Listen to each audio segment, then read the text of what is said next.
Continuamos con los fundamentos de derecho. Ahora vamos por el tercero, que se denomina justificación probatoria. Abordamos la denominada motivación fáctica partiendo de las anteriores premisas. Este cometido contempla un amplio acervo probatorio. Entre las pruebas a considerar destacan las de cargo y las de descargo sometidas a nuestra apreciación de manera directa en el acto del juicio oral, concretamente las amplias declaraciones testificales de especial relieve, como acabamos de expresar. En el caso de la denunciante, las manifestaciones de los procesados, así como los dictámenes periciales. La peculiaridad del caso que enjuiciamos viene determinada por cuanto existe un medio de prueba documental, concretando en las grabaciones de vídeo y las fotos tomadas durante el desarrollo de los hechos por los procesados Antonio Manuel Guerrero y Alfonso Jesús Cabezuelo, que son consideradas por las acusaciones como elemento probatorio de cargo y por las defensas de los procesados como un medio de prueba de descargo.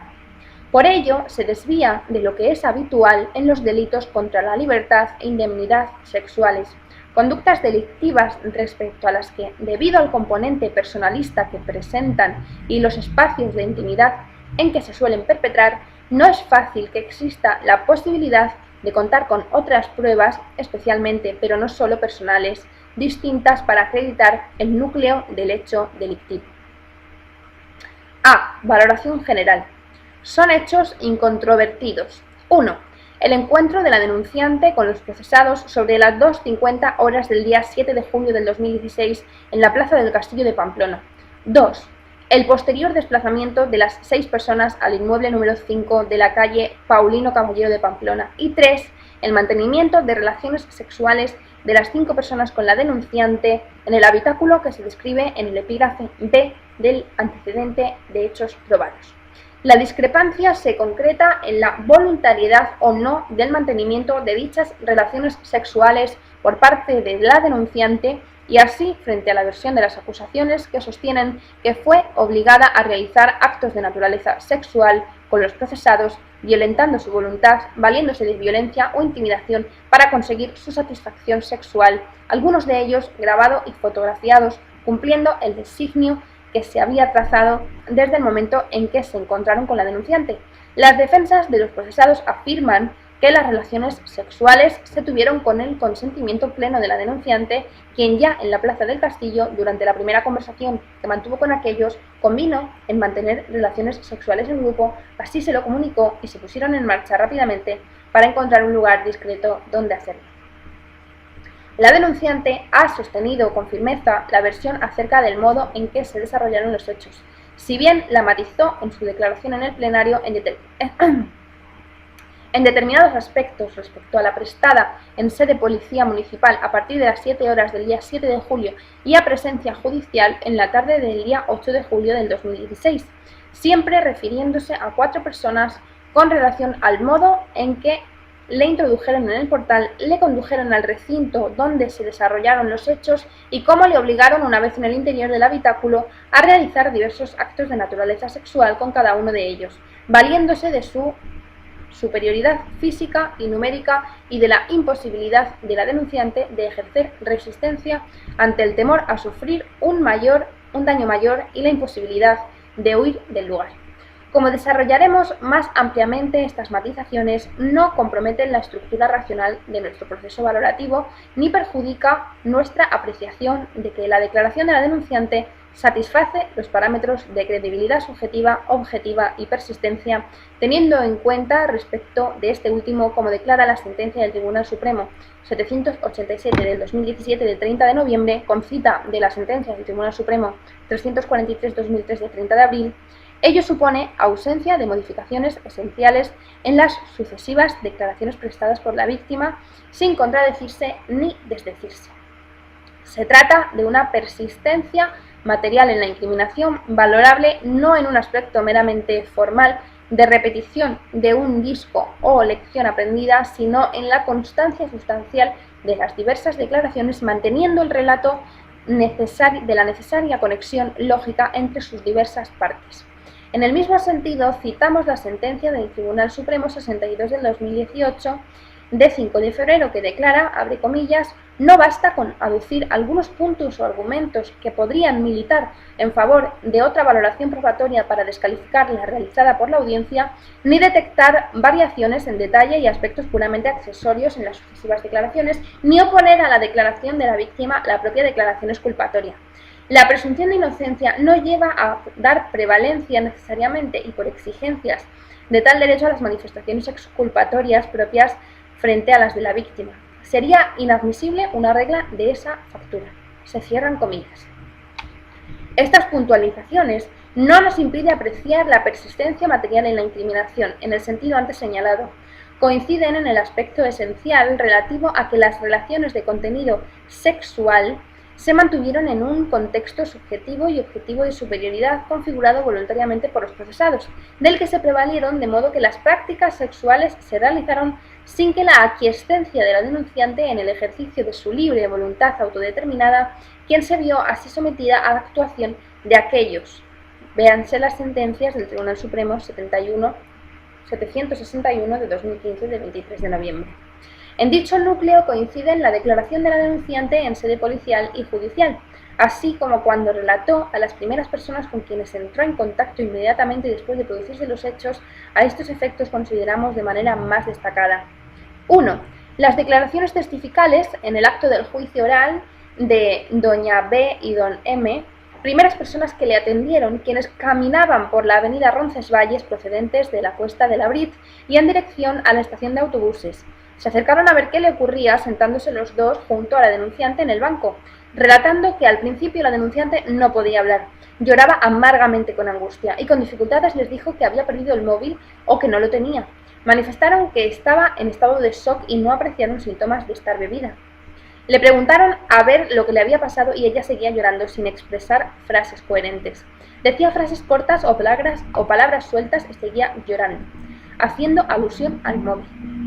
Cuando le dijeron que no era para tanto perder un móvil, la oyeron decir que 4 chicos, que por los testigos entendieron que había algo más. Entre llantos, la denunciante les dijo que había venido con un amigo y su amigo estaba en el coche, que había conocido a 4 chicos en la Plaza del Castillo y que cuando iban andando la habían metido en un portal.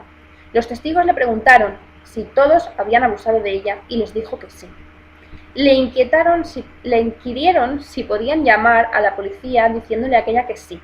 Don M llamó al 112 recibiendo a la policía municipal alrededor de las 3:40 horas del día 7 de julio una llamada en la que se comunicaba que 2 ciudadanos al parecer han encontrado a una joven en la avenida de Roncesvalles que dice haber sido objeto de una agresión sexual. 2. Las declaraciones testificales en la sesión de juicio oral celebrada el pasado 15 de noviembre, los agentes de policía municipal que intervinieron in situ muy poco tiempo después de cometerse los hechos. Estas declaraciones son particularmente relevantes en cuanto testimonio de referencia y por tanto como elemento de corroboración que avala, entre otros, la credibilidad objetiva o verosimilitud de la declaración de la denunciante. En este sentido, declara la sentencia del Tribunal Supremo 793 de 2017 de 11 de diciembre que, en relación con la valoración como testimonio de referencia de aquellos agentes que en la vía pública acudieron en auxilio de quien denuncia y vertieron un relato espontáneo, calidad de testimonio de referencia que no cabe reconocer al de los agentes que interrogaron a la denunciante en dependencias policiales. La sala sentenciadora ha tomado en consideración otros elementos de prueba que, según su criterio, corroboraban la declaración de la víctima, que gozan de autonomía probatoria como testimonios de referencia de lo que la víctima les relató espontáneamente cuando fue atendida en vía pública y como testigos directos de los que pudieron recibir personalmente, que en muchos de los casos conforman indicios relevantes. La primera dotación en llegar estaba formada por el agente 455 y el agente 672, quienes patrullaban de uniforme y se acercaban al lugar de los hechos andando desde el Palacio de Diputación apenas transcurridos unos minutos tras captar una documentación de la emisora que decía que había habido una agresión sexual y estaban en la avenida de Roncesvalles junto al monumento al encierro. Al llegar, primero hablaron con la pareja que estaba con la denunciante, quienes les dijeron que la chica había sido agredida y le habían robado el móvil. La agente 455 percibió quién era la denunciante, porque estaba llorando y se la llevó a un banco que había al lado. Aquella estaba muy nerviosa y llorando, no podía expresarse con claridad. La agente le dijo que estuviera tranquila, que allí estaba para ayudarla. Le preguntó si la habían agredido y la denunciante dijo que sí.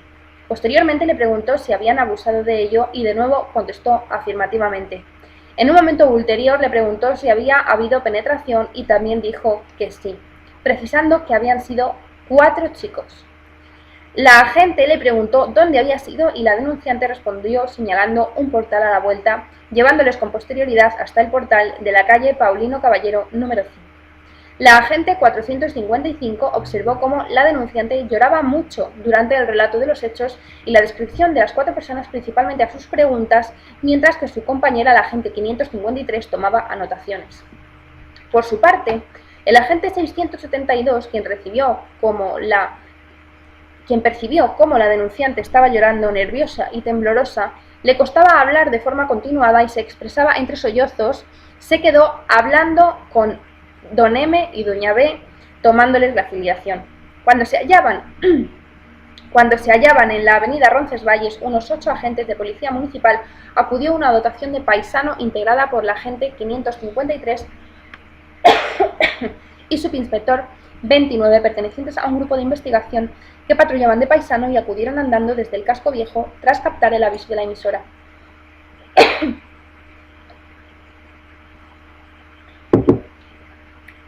La agente 553 se dirigió directamente a la denunciante, su compañera, la agente 455.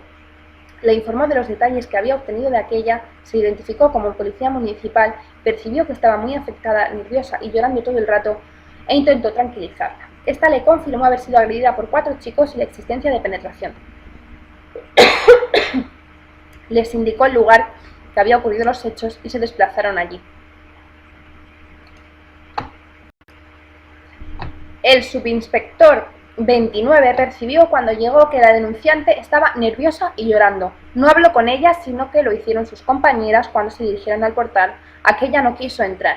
El agente 672 y el agente 455 trasladaron en un vehículo policial a la denunciante desde el lugar de los hechos hasta el servicio de urgencias del complejo hospitalario de Navarra. El primero conducía y la segunda, durante el trayecto, intentaba tranquilizarla, pues la denunciante le insistía en que no le dejara sola. La agente 455 permaneció en dicho servicio con la denunciante sin que volviera a hablar con ella sobre los hechos. Esta se mostraba intranquila, llorando, agarrando fuerte a la agente del brazo, insistiéndole en que no dejara sola porque tenía mucho miedo. Estuvo en el servicio con la denunciante hasta que, realizado examen ginecológico y médico forense, fue a buscarles un coche camuflado y las llevaron a dependencias de policía municipal, permaneciendo con ella en la sala de espera hasta que la agente de policía municipal 405 se la llevó para tomarle declaración.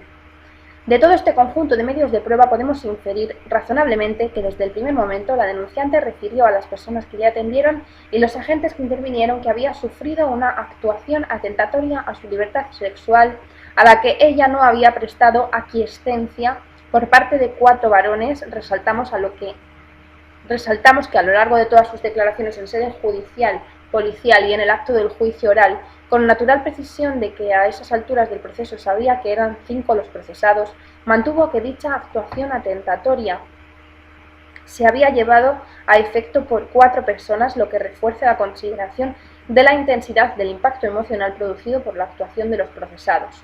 Su estado, apreciado por los testigos a que nos acabamos de referir, revela que estaba viviendo una intensa situación de desesperación, angustia y ansiedad, en nada compatibles con la situación de una persona que o bien se siente despechada porque después de haber finalizado una relación sexual consentida, los varones que la mantuvieron no le ofrecieron continuar la fiesta juntos, o que estos hubieran marchado del habitáculo sin despedirse, ni porque tenía la intuición de que se hubieran grabado imágenes y éstas pudieran difundirse a través de redes sociales, ni tampoco por la sustracción de su teléfono móvil.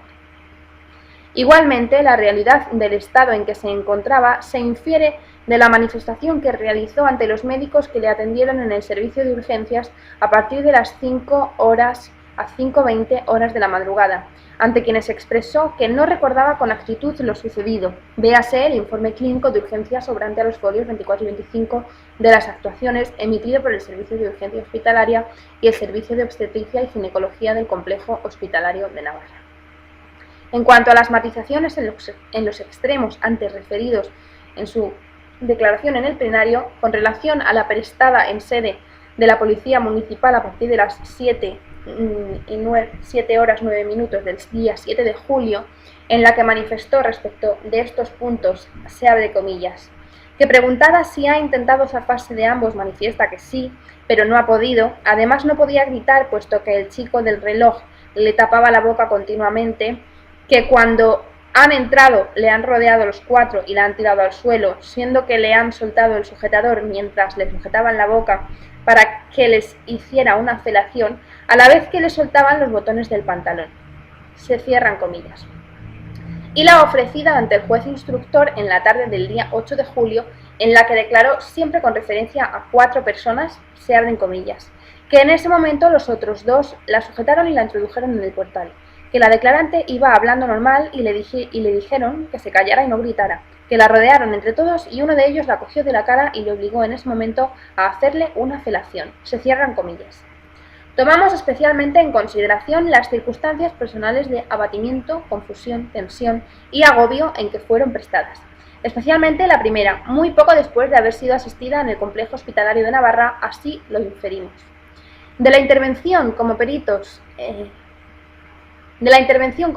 en la sesión de juicio oral celebrada el 20 de noviembre de los médicos forenses Dr. Rafael Teijeira y Dra. Naya Mendoza, aclarando el primero en relación con el informe médico forense que obra a los folios 182 y 187 de las actuaciones, en el particular donde dice tiene recuerdos confusos pero no manifiesta, donde dice, se abren comillas, tiene recuerdos confusos pero manifiesta que hubo penetración oral y que cree que también vaginal, no sabe si anal, no puede precisar el número de veces ni concretar más en este momento. Se cierran comillas.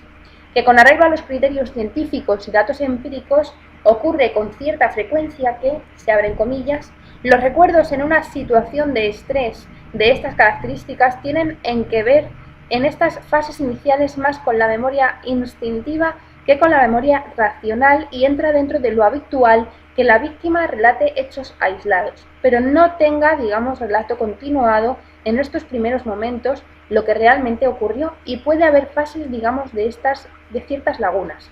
Se cierran comillas. La declaración en sesión de juicio oral del pasado 17 de noviembre del agente de Policía Municipal de Pamplona 371, quien después de que la denunciante hubiera declarado en sede policial, le trasladó sobre las 9:30 o 10 horas al Soto del Ezcauyuri. Nuevamente la llevó a dependencias policiales sobre las 10:30 o 10:45 horas, donde le estaba esperando la trabajadora social del Ayuntamiento de Pamplona, manifestando dicho agente que durante su intervención con la denunciante, ésta se mostraba cansada, abatida y prácticamente no hablaba. La declaración en la misma sesión del juicio oral de doña X, quien estaba de guardia en el servicio de acompañamiento social a víctimas de agresión sexual y había sido activada a raíz de la presentación de la denuncia, quien informó a la denunciante sobre la disponibilidad de servicio y la posibilidad de facilitarle un alojamiento y un teléfono municipal, en esta primera entrevista apreció que ésta lloraba y contestaba con monosílabos. Mientras se mantenía esta conversación, se recibió comunicación del Complejo Hospitalario de Navarra para que se trasladara a la denunciante para realizarle más pruebas. La denunciante fue trasladada al centro hospitalario por el agente 371 y en compañía de doña Ana Fernández, al regreso, esta cogió un teléfono del ayuntamiento en los locales de bienestar social de la calle Zapatería y bajaron nuevamente al Soto del Ezcauyuri, donde recogieron a R. trasladándose al alojamiento facilitado por el Ayuntamiento de Pamplona. En este lugar, doña X informó a la denunciante sobre la conveniencia de comunicar la situación a sus padres, llamándoles esta a través del teléfono facilitador por el Ayuntamiento. Al comienzo de la conversación, la denunciante comenzó a llorar amargamente, poniéndose al teléfono, explicando la situación y lo importante de que acompañara a su hija en estos momentos.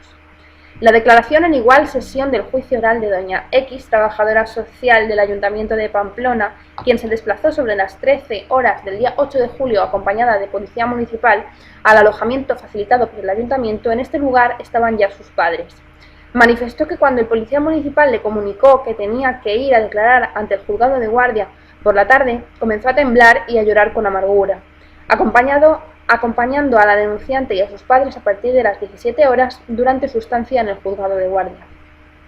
En este ámbito de valoración general, detenemos nuestra atención en un aspecto sobre el que puso especial énfasis por la defensa de los procesados y que afecta a la valoración de la declaración de la denunciante desde el prisma de la credibilidad subjetiva del testimonio o ausencia de credibilidad subjetiva.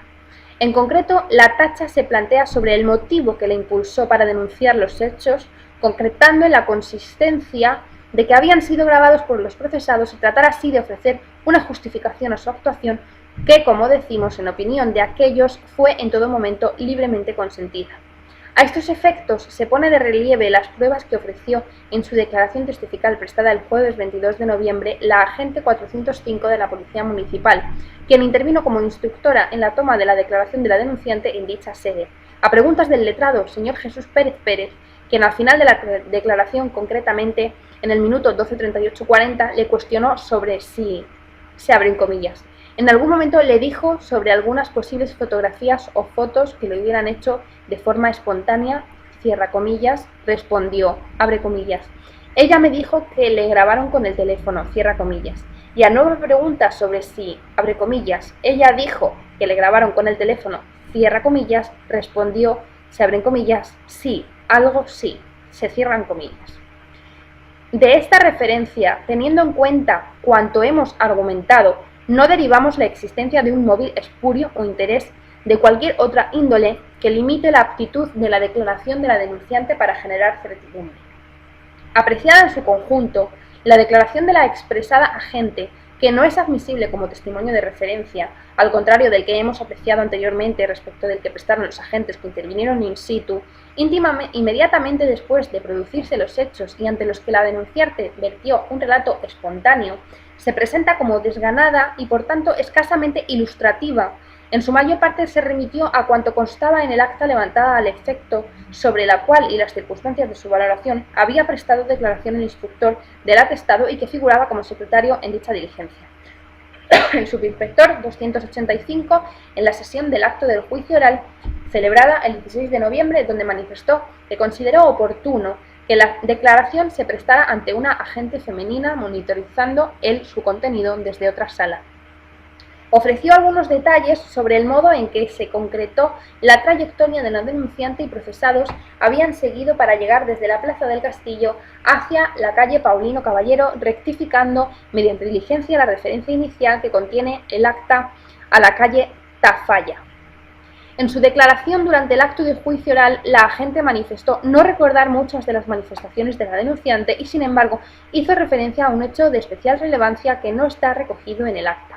Posiblemente, y dado que ese mismo día se encontraron vídeos en los teléfonos móviles de los procesados, ello le